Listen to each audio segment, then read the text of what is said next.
Hey everybody, this is another episode of the 30 teams in 30 days leading up to the MLB season, and welcome back to Behind the Score, where today I'll be talking about the LA Angels. Wait a minute, did I say the LA Angels? Not only did I put Oakland as winning the division, but I also put the LA Angels over the Houston Astros. What's going on here? It's like I blew the roof off of this place. But that is right. I have Houston actually finishing third, and their episode will come up tomorrow. So we'll jump right back into it with the roster positions. Um, I have Max Stassi and Kurt Suzuki at catcher. Like you said, Kurt Suzuki is the veteran catcher. He's played for many teams and definitely has that veteran presence. First would be Jared Walsh. Second is going to be David Fletcher. I have third, of course, will be Anthony Rendon. Shortstop, Jose Iglesias. Left field will be the Justin Upton. Center field, the best guy in baseball, number one on the top 100 players of the year in the league, is your center fielder, Angel for life. Looking to get him back to the playoffs, looking him to get that ring, is none other than Mike Trout. Right field is the acquisition that the Angels made, bringing in Dexter Fowler. And rounding it out in DH is none other than the legend, and according to me, will be a guy that goes down in history not only as a St. Louis Cardinal, but one of the big guys in the Hall of Fame in the era that I watched growing up would be Albert Pujols. Utility spots, from looking at the depth charts, for me, would be Louis Rangifo, Franklin Barreto, Taylor Ward, and Juan Lagares. And the pitching staff, pitchers to round out the pitching rotation would be Bundy, Heaney, Quintana, Canning, and Otani. But coming up later in this segment, there could be somebody getting added soon, as the Angels and the Phillies are in a heated race and have tons of interest in a remaining starting pitcher. So right now, my prediction for the 2021 lineup, I have Fletcher leading it off, followed by Rendon. Like you'll notice with a lot of my lineups, I got guys that can get on base early. Definitely guys who bring RBIs, score runs early, followed by none other than Mike Trout. In cleanup spot would be Albert Pujols, Iglesias in number 5, Upton in 6, Walsh in 7, Fowler in 8. Fowler has really struggled over his career. His average is not very good at all. His on-base percentage is definitely not where it should be. This was a guy that had big praise when it came to signing in St. Louis. Obviously, that didn't plan out in that year that Dexter Fowler was looking for a contract. The Blue Jays were even in on him and got beat out by St. Louis. And looking at how he's played the last few years of his deal, I'm truly glad that the Blue Jays got out of that and were outbid, because that is looking to be more and more of a disaster as it goes along. Um, and then, of course, because of having the DH, I have Stassi, the catcher, in the ninth spot. Pitching rotation, as I see it right now, will be Bundy, number one, Otani, number two, Heaney in third, Quintana in four, and Canning rounding it out in the fifth rotation spot. So let's skip to some of the big headlines and storylines when it comes to the Angels. Will the rotation be enough? Looking at the other teams, I have them in second. As we know, there's going to be a lot of great teams that are going to be around hunting for that wild card spot in the playoffs for the AL. You got the Blue Jays and the Rays will be challenging in the AL East. The AL Central, you'll have the Chicago White Sox, Cleveland, and the Minnesota Twins playing it out there. So there's not going to be enough room to for all teams to be there.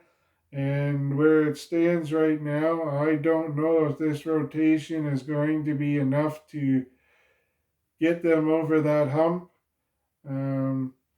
They definitely have some great guys in the top of the lineup, but this is a team that if their pitching staff doesn't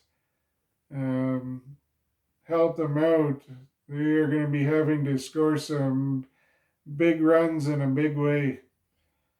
Which comes to the part where I was talking earlier that they might have interest in a heated race for a pitcher, which is none other than Jake Odorizzi. Yes, that's right.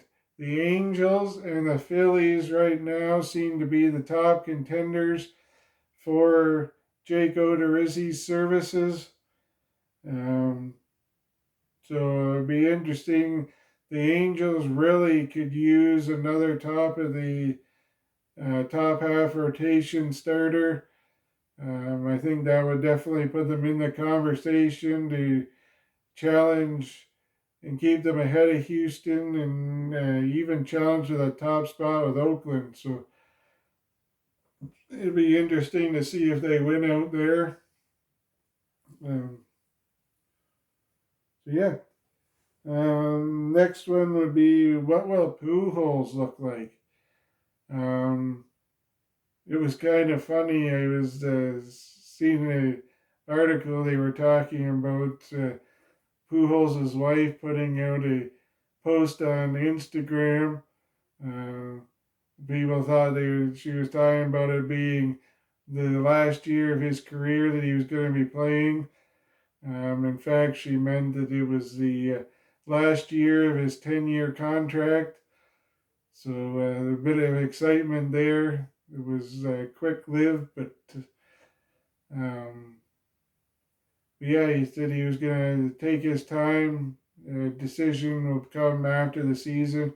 He's just really excited to not only get the season started, but making sure he gets to the playoffs, wins another championship, and wouldn't that be great along the standing beside Mike Trout after you win it. So this is definitely a big year when it comes to the Angels, and they got Madden as their manager now, so definitely a veteran presence there as well, and a guy that's won before.